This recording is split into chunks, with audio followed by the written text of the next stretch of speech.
Catherine Rivera was screaming through contractions in the delivery room, but it wasn't just the baby trying to come out, it was the past, tearing her apart from the inside. When the door swung open and the doctor strode in with confident steps, time stopped. It was him. The first one. The man who, 12 years ago, had taken her innocence under the carnival lights in Portland and vanished at dawn as if he'd never existed. Now, wearing surgical gloves and a gaze that mixed steel with doubt, he announced in a professional voice, "Let's bring your son into the world." Before we dive into this powerful story, make sure to hit the subscribe button, turn on the notification bell so you never miss a story like this, and drop a comment below letting us know where you're watching from. I'd love to hear from you. Catherine felt the ground crumble beneath her for the second time in her life. The first was when he left. The second was when she discovered that her baby's father, a man who called her damaged goods, had abandoned her with a swollen belly and burning shame. But the worst part? The doctor standing before her, Jamie Sullivan, carried something in his eyes she never thought she'd see again: recognition and fear. The hospital clock read 3 a.m. When Catherine was wheeled through the cold corridors, contractions came like savage waves, ripping groans from her throat. The nurse, pushing her chair, chewed gum indifferently, eyes glued to her phone. Catherine gripped her purse, feeling loneliness crushing her chest. 7 months ago, she'd believed in promises. Derek Mitchell, the man who swore to love her, had said, "We'll do this together." 3 weeks later, he disappeared. Blocked her number, moved away. Left only a cowardly voicemail: "You're too easy to be the mother of my child. I don't want that burden." Now, at 30, she was here. No ring, no flowers, no one waiting. Her enormous belly stole her breath, and her broken heart stole her strength, but the baby inside deserved to live. "Room 7, the nurse announced with disdain, leaving the wheelchair outside before walking away. Catherine took a deep breath, leaning against the wall to stand. She entered alone, clutching her belly. The fluorescent lights were harsh. An older nurse helped her onto the gurney without a word. "The doctor's coming," she murmured, adjusting the fetal monitor. Catherine closed her eyes. Contractions intensified. She imagined Derek holding her hand, but he wasn't there and never would be. The door opened sharp, decisive. Firm footsteps on the cold floor.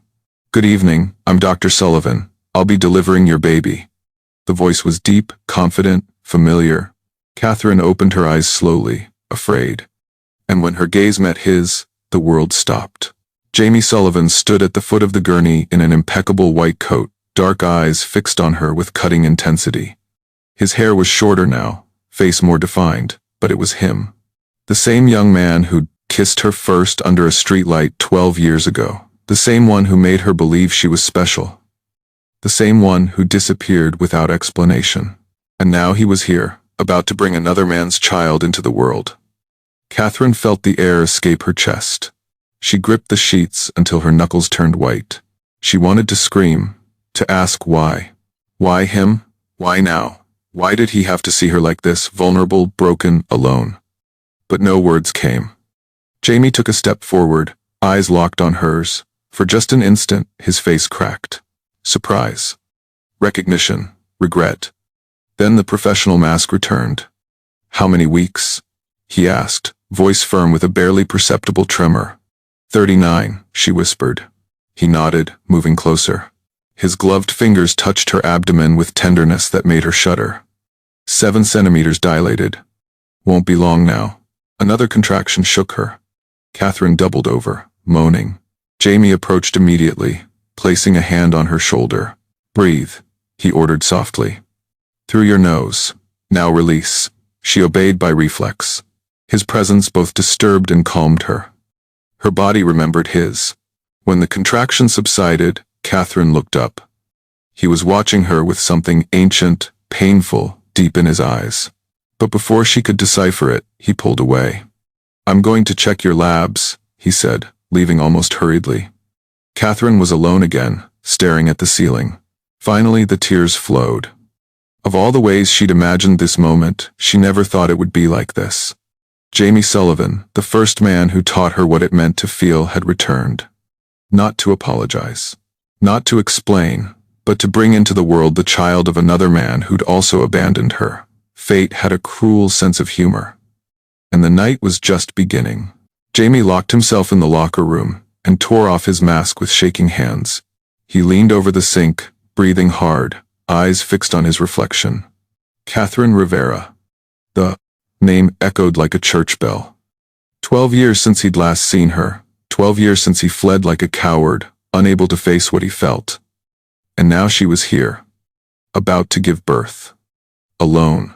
And he was responsible for bringing her child into the world. He closed his eyes, but her image wouldn't fade, her face more mature but still beautiful. Those honey-colored eyes that always made him feel seen. The enormous belly carrying a life that wasn't his but could have been. Jamie gripped the sink edges until his knuckles ached. He had no right to think that way. He'd left her. Chose his career, his ambition, escape. And now fate was putting him face to face with his cowardice. A knock on the door. "Dr. Sullivan, the patient is asking for you. Contractions are very close." Jamie took a deep breath, recomposed his mask, and walked out. Professionalism. Control, distance. Those were his weapons. But when he entered and saw Catherine doubled over in pain, something inside him broke. "I'm here," he said, approaching. Catherine looked up, and for an instant, Jamie saw everything she wasn't saying. "Why did you come back? Why now?" He had no answers, only action. "I'm going to check you again," he announced, positioning himself with clinical objectivity. But when his fingers touched her skin, memory invaded him. The first time he touched her. The first time he kissed her. The last time he ran away. And something more recent he'd tried to forget. 14 months ago, that one night. Fully dilated, he said in a rougher voice. "It's time," Catherine moaned, gripping the sheets. There was no one to hold her hand. Jamie hesitated. Then he did something he never did with patience. He took her hand. Catherine's eyes flew open, surprised, confused, almost scared, but he squeezed firmly. "You can do this," he said, looking directly at her. "I know you can." She blinked, tears falling. "On the next contraction, you're going to push," Jamie instructed, releasing her hand and returning to position. "Donna, prepare the incubator." When the next contraction came, Catherine screamed with everything she had. "That's it.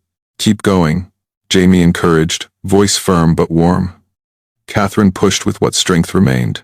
The pain was unbearable, but his voice guided her. "One more time, Catherine," he said. It was the first time he'd spoken her name in 12 years. She pushed, she screamed, she cried, and then the most beautiful sound filled the room, a baby's cry. Catherine collapsed, exhausted. But she heard it. She heard her son. "It's a boy," Jamie announced, carefully holding the baby. A healthy boy. He should have passed the baby to the nurse immediately. But he couldn't. He stood frozen, holding that tiny being, his heart squeezing. The baby had dark hair, closed eyes, little hands opening and closing. Without thinking, Jamie approached Catherine and placed the baby on her chest. She received him with trembling arms, eyes full of tears. "My son," she whispered, kissing his forehead. "My Benjamin." Jamie remained beside the gurney, watching. And something inside him broke. Because the baby had Catherine's mouth, but the eyes were his. The following 3 days were a blur of exhaustion and Benjamin's crying. Catherine could barely stay on her feet, but every time she looked at her son's face, everything else disappeared. Everything except Jamie's gaze. He returned every morning, punctual, checked her blood pressure, examined the baby, noted everything. Always professional, always distant, but sometimes Catherine caught him staring at the baby with an expression she couldn't decipher. On the 3rd day, when discharge was approved, Catherine packed her few belongings. Reality hit her like a slap. She had nowhere to go. "Ready?" Donna asked, entering with papers. Catherine forced a smile. Yes, but she wasn't. "Is someone coming for you?" Catherine hugged Benjamin tighter. "Yes, thank you." A lie. The nurse sighed but didn't insist. She left Catherine alone. Catherine was about to stand when the door opened. Jamie entered, wearing dark jeans and a gray shirt.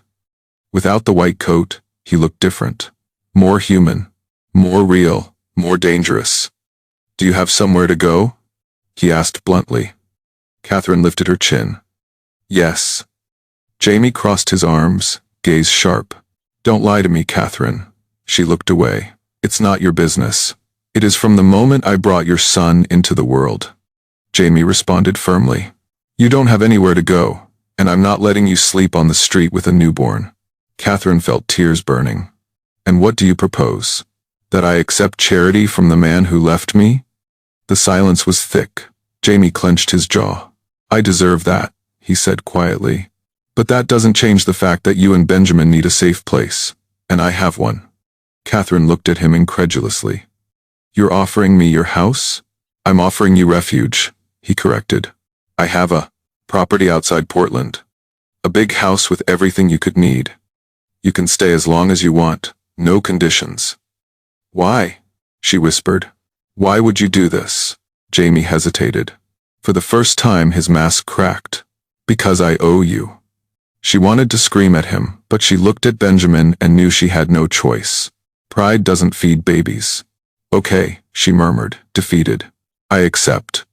Jamie's property was 40 minutes from the city, hidden among green hills. When the car stopped in front of the iron gate, Catherine opened her eyes in astonishment. It wasn't a house, it was a mansion. Modern, spacious, with enormous windows, an immaculate garden, a pool, and beyond that, a path disappearing into forest. You live here? She asked, disbelieving.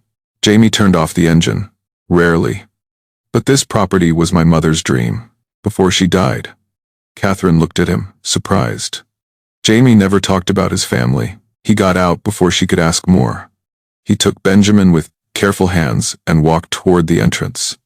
Inside, the house was even more impressive. High ceilings, designer furniture, modern paintings, but there was something cold about it. The master bedroom is upstairs, Jamie explained, climbing the marble stairs. I prepared everything for you and Benjamin. He opened the door to a spacious room. King-sized bed, new crib, rocking chair by the window, diapers, baby clothes, bottles, all new, impeccable. Catherine felt a lump in her throat. You did all this for us? Jamie settled Benjamin in the crib gently. It was the least I could do. She approached, eyes glassy. Why did you disappear, Jamie? 12 years ago? The question hung in the air like a blade. Jamie turned his back, shoulders tense. Because I was a coward, he answered hoarsely. And because I thought you deserved more than I could give you. Catherine felt rage and sadness mix. You didn't give me the chance to choose. Jamie turned slowly. His eyes shone with regret. No. And I'll carry that for the rest of my life. Silence enveloped them until Benjamin whimpered. Catherine went to the crib, took him in her arms. When she looked out the window, seeing the sun painting the sky orange, she understood that this refuge was more than a house. It was a second chance. The first days in the mansion were strange. Catherine spent most of her time caring for Benjamin, avoiding Jamie in the silent hallways. He respected her space, appearing only to leave food or ask if they needed anything. But at night, when Benjamin slept, Catherine heard footsteps downstairs. Jamie wasn't sleeping. On the 5th night, Catherine came downstairs with Benjamin. The baby had woken crying and she needed warm water. The house was in shadows, only one lamp lit. When she entered, she found him on the sofa, a half-empty bottle of whiskey on the table, eyes fixed on a photograph. Sorry, Catherine said cautiously. I didn't know you were here. Jamie looked up, surprised. He quickly pocketed the photo, but not fast enough. Catherine glimpsed it, a small boy with dark hair and a luminous smile. Do you need something? He asked hoarsely. Warm water for the bottle, she answered, adjusting Benjamin. Jamie stood, wobbling slightly. I'll get it. He went to the kitchen and Catherine followed. While he heated the water, she sat on a high stool, rocking the baby. Who was the boy in the photo? She asked. Jamie froze, back to her, shoulders tense. No one important. That's a lie, Catherine replied firmly. You're drinking alone in the dark. Don't tell me it's not important. Jamie turned off the burner, poured the water, and turned slowly. His eyes were red not from alcohol, from pain. His name was Ethan, he said, voice breaking. My son. Catherine felt the world stop. You have a son? Had, he corrected. The word came out like a blade. He died. The silence was devastating. Jamie leaned on the counter, head down. He was 4 years old. Aggressive leukemia. He fought for 8 months, but... His voice cracked. I was a doctor. I knew everything. And I couldn't save him. Catherine felt tears streaming. Benjamin slept peacefully in her arms, oblivious. Jamie, I'm so sorry. He shook his head without looking at her. After he died, my wife couldn't handle it. We separated. She blamed me. I blamed myself. And since then, I just exist. I work, I operate, I save lives. But I don't live. Catherine stood slowly, approaching him. That's why you disappeared, isn't it? 12 years ago. Jamie raised his gaze, and for the first time, Catherine saw tears in his eyes. I was afraid of loving you and losing you. My mother died when I was 17. My father left before that. And when I met you... He paused, swallowing hard. For the first time, I felt like I could have something real, but I knew I wasn't strong enough. So I ran. Built a life that seemed safe, got married, had a son, and lost everything anyway. Catherine didn't think she just acted. She put Benjamin in his carrier on the table and hugged Jamie.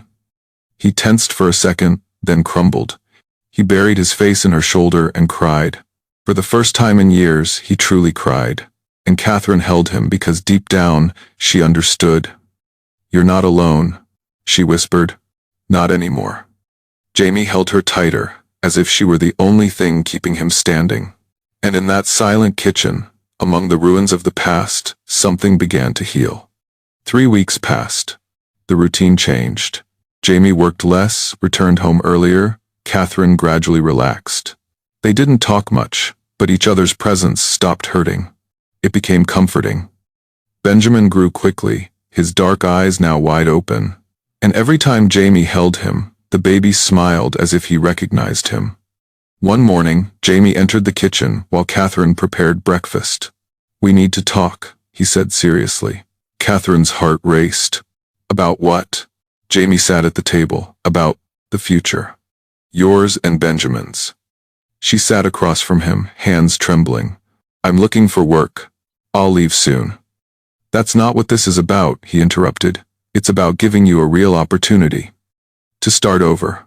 Catherine frowned. What do you mean? Jamie took a deep breath. I want to make you a proposal. Professional. I have a private clinic in downtown Portland. I need someone to run the administrative side. Someone organized, committed, trustworthy.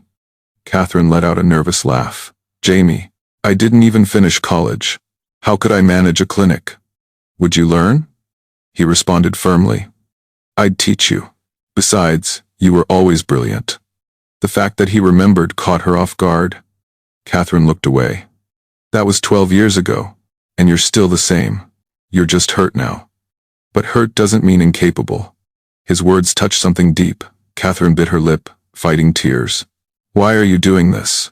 Jamie leaned forward, gaze intense. Because I want you to have a dignified life. Not out of guilt, not out of charity, but because you deserve it. And because Benjamin deserves a mother who feels strong. Catherine felt a knot in her chest. She looked at Benjamin sleeping. What exactly is the proposal? Jamie took an envelope and handed it to her. Inside was a contract, administrative manager, competitive salary, flexible schedule. Plus, the clinic had daycare. Catherine read, eyes widening. The salary was generous. This is too much. It's fair, Jamie corrected. And there's an additional clause. She looked at him suspiciously. What? You'll continue living here. In this house, with Benjamin, no rent. Until you feel ready to have your own place. Catherine swallowed hard. Jamie, I can't accept that. It's too much charity. It's not charity, he said quietly but firmly. It's redemption.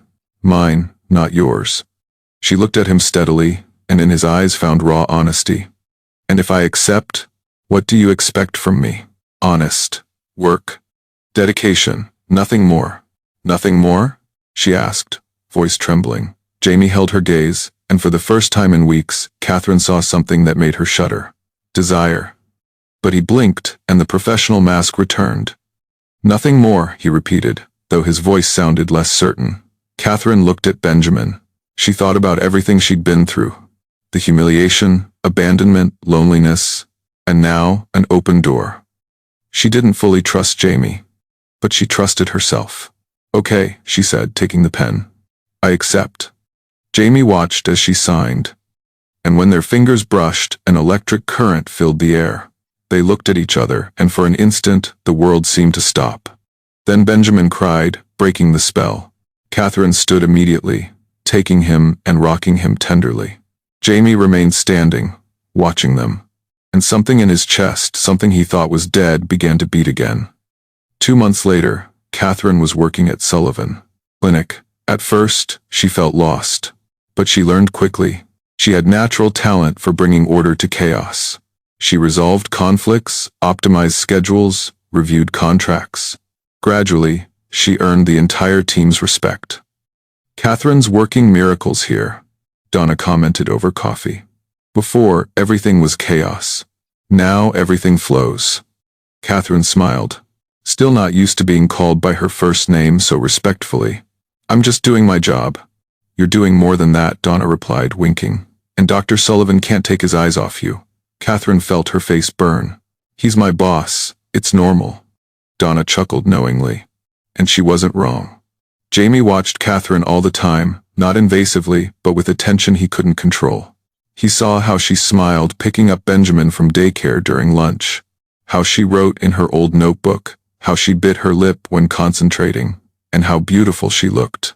Her brown hair, once in a careless bun, now fell loose over her shoulders.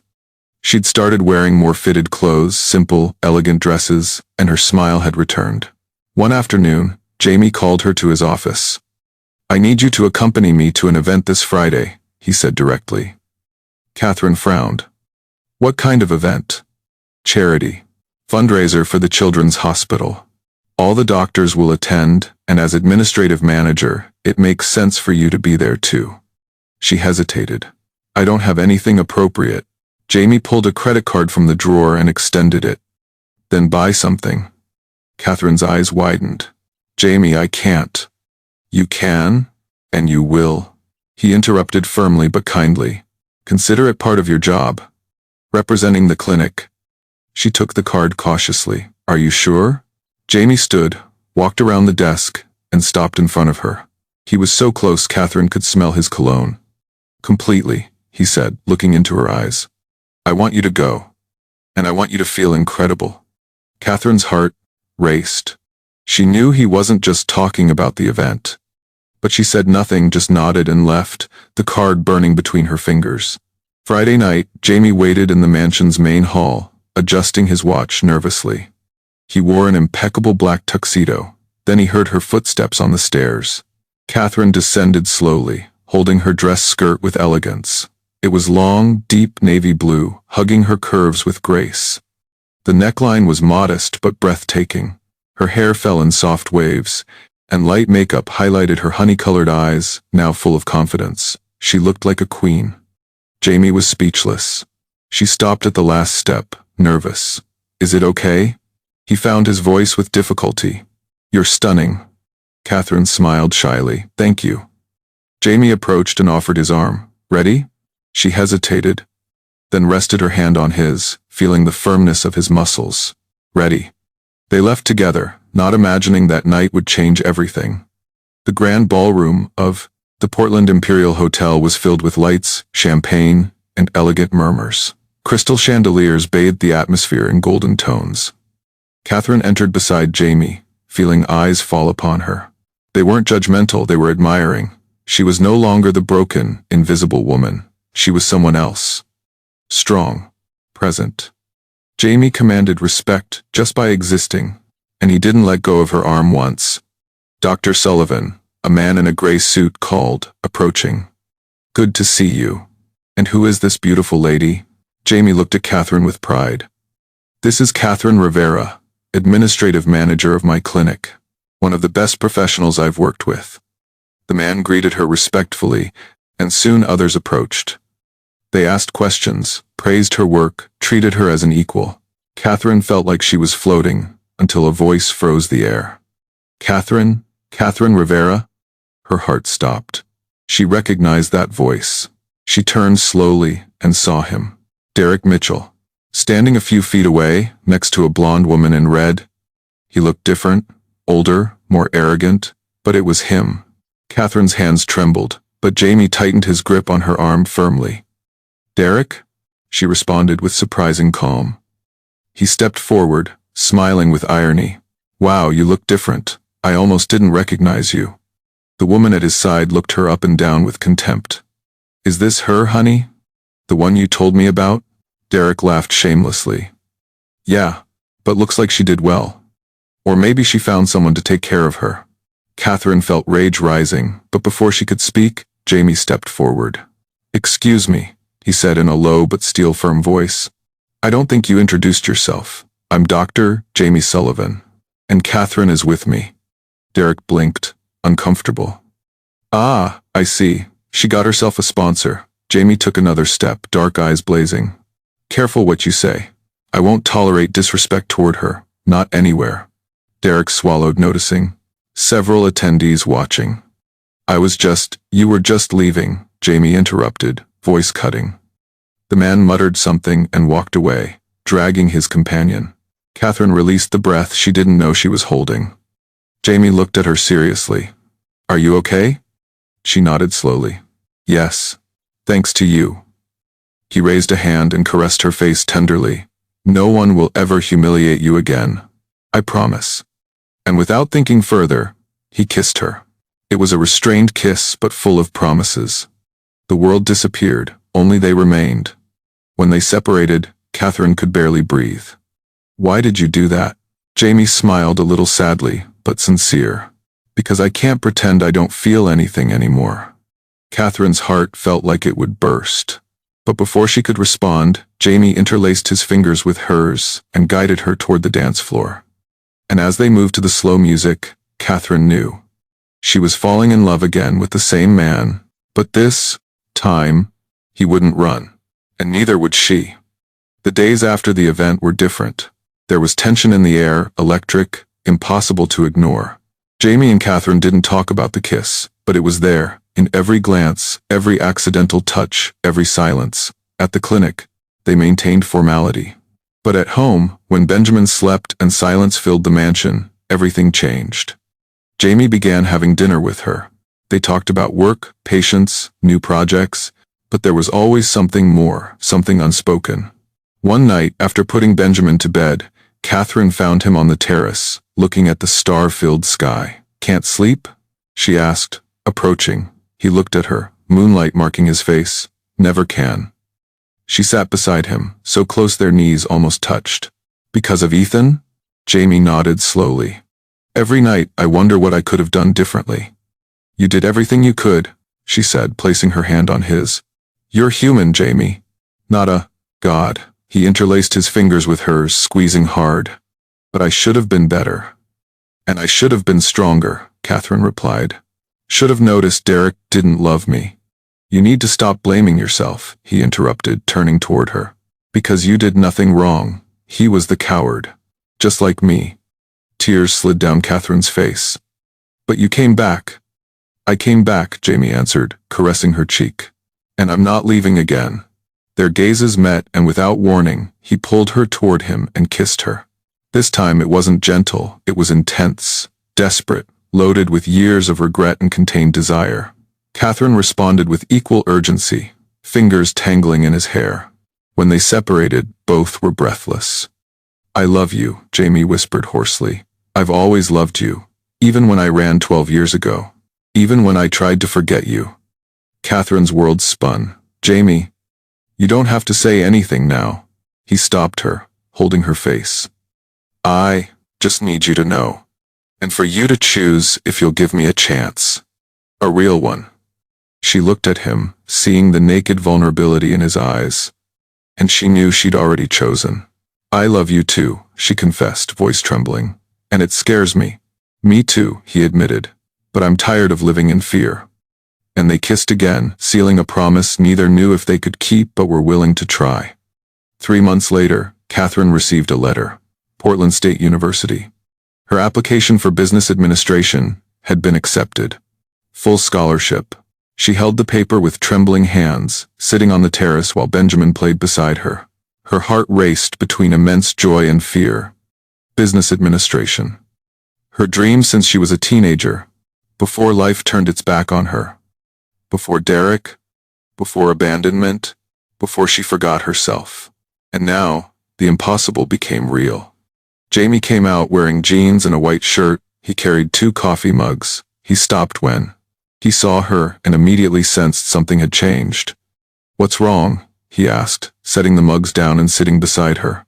Catherine handed him the letter without a word. Her hands trembled. Jamie read in silence. When he finished, a smile of pride lit his face. "This is incredible, Catherine. Really. You deserve this." But she didn't smile. Her eyes were full of tears. "The university is in Seattle," she said, voice barely audible. 2.5 hours from here." Jamie's expression fell. He blinked, processing the distance. 2.5 hours, he repeated quietly. "It's a full-time program," she continued. "I can't do it remotely. And the scholarship includes housing on campus, so I have to move there." Jamie looked away toward the horizon. The silence was unbearable. "And do you want to go?" he finally asked, voice controlled but broken. Catherine took a deep breath, holding back tears. "I need to go," she corrected. "It's my dream, Jamie. It was before Derek, before everything, before I lost myself." He nodded slowly, though the sadness in his gaze was evident. "Then you have to do it." "What about us?" she asked in a thread of a voice. "What about what we're building?" Jamie turned to her, taking her face in both hands. His eyes were moist. "We'll survive," he said, voice low but firm. "Because what matters isn't distance, it's that you're happy, that you're whole." "I don't want to lose you again," Catherine cried, gripping his wrists. "Not now. You're not going to lose me," he promised, kissing her forehead. "I'll be here, always, waiting, loving you, even from afar. But I won't be the reason you give up on yourself. Not again." Catherine collapsed into his embrace, crying silently. Jamie held her tight while Benjamin, noticing his mother's sadness, crawled to them and hugged her leg. Jamie lifted him into his arms and held them both. And in that instant, he felt his heart split in 2. But he knew it was right. Because sometimes, loving meant letting go. The following weeks were a whirlwind. Catherine prepared for the move, enrolled Benjamin in daycare near campus, organized documents. Jamie helped with everything, always present, always strong. But at night, when she slept, he stayed awake, staring at the photograph they'd taken together at Benjamin's first birthday. He was losing everything again, but this time out of love. On departure day, Jamie drove them to the bus station. The bus was ready, doors open, people boarding with suitcases and dreams. Catherine held Benjamin in her arms, eyes red from crying. Jamie loaded her suitcases. When everything was ready, they stood face to face, wordless. "I love you," Jamie finally said. "And I'll love you every day, no matter the distance." Catherine cried, clinging to his shirt. "I love you too, and I always will." Jamie kissed her. It was a long, deep, heartbreaking kiss. A goodbye kiss. When they separated, he took Benjamin in his arms, kissed his forehead, whispered, "Take care of your mom, champ. Be strong." The boy touched his face with his little hands. Catherine boarded the bus with tears streaming. She sat by the window and he remained outside, watching her. When the bus started, she pressed her hand against the glass. Jamie did the same from the other side, and he remained there, motionless, until the vehicle disappeared into the horizon. Alone again. 4 years later, Sullivan Clinic was celebrating. The main hall had transformed into a scene worthy of a movie. Warm lights, majestic floral arrangements, elegantly decorated tables. It was celebration night for the clinic's 15th anniversary and simultaneously the inauguration of the new pediatric oncology center, Ethan's Place. Jamie Sullivan stood on stage, impeccable in his black tuxedo, receiving a recognition plaque from Portland's mayor. He'd become a reference not just in medicine but in philanthropy. The center would be free for children with cancer from low-income families, a dream born the day he lost his son. But while he gave thanks among applause, His heart felt empty. In the last 4 years, he and Catherine had maintained contact. Weekly calls, daily messages, some brief visits. But distance had done its work. She was focused on university, internships, exams, he on the clinic, patients, charity work, and without realizing it, they began drifting apart. 6 months ago, the calls stopped. Jamie tried. Sent messages, made calls. But Catherine didn't respond. And then he understood. She'd moved on. As she should have. He finished his speech to applause, stepped off the stage, and approached the bar. Ordered a double whiskey. Music and laughter surrounded him, but he felt alone. "Dr. Sullivan?" Donna called, approaching with a mysterious smile. "There's someone who needs to see you." Jamie frowned. "Who?" She just pointed toward the entrance, and Jamie's world stopped. Catherine Rivera was there, but she wasn't the same woman who'd left 4 years ago. She was a vision. She wore a long emerald green dress that highlighted her bronze skin. Her longer hair fell in soft curls. Elegant makeup accentuated her honey-colored eyes. And on her wrist, she wore a silver bracelet. Jamie recognized the one he'd given her their last Christmas together. But what caught his attention most was the boy at her side. Benjamin. He was 5 years old. Wore a perfectly fitted little suit, those dark eyes so similar to Jamie's impossible not to notice. Jamie set his glass down and began walking toward them. His heart pounded so hard he thought everyone could hear it. Catherine saw him approaching and smiled. That same brightness. "Hi," she said when they stood face to face. Jamie couldn't speak. He just looked at her, afraid she'd disappear. "You came back," he finally murmured. "I came back," she answered, eyes shining. "I finished university, passed the public service exam, and I was assigned here, in Portland." He blinked, incredulous. "You're staying?" "Yes," she said, taking a step toward him. "Forever, if you still want me." Jamie let out a trembling laugh, eyes filling with tears. "If I still want you?" "Catherine, I never stopped wanting you." Benjamin tugged gently on his pants. "Hi, Uncle Jamie.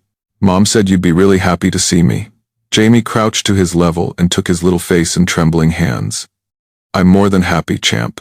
More than you can imagine." The boy smiled and without warning hugged him tightly. Jamie closed his eyes, feeling tears finally release.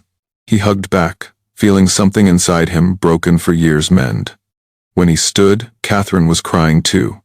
"There's something I need to tell you," she said, voice trembling. Jamie wiped his tears, trying to stay composed. "What?" Catherine took a deep breath and pulled an envelope from her purse. She handed it to him with trembling hands. He opened it, confused. Inside was an official document. A DNA test. Jamie read it, then read it, again. And once more. This is real?"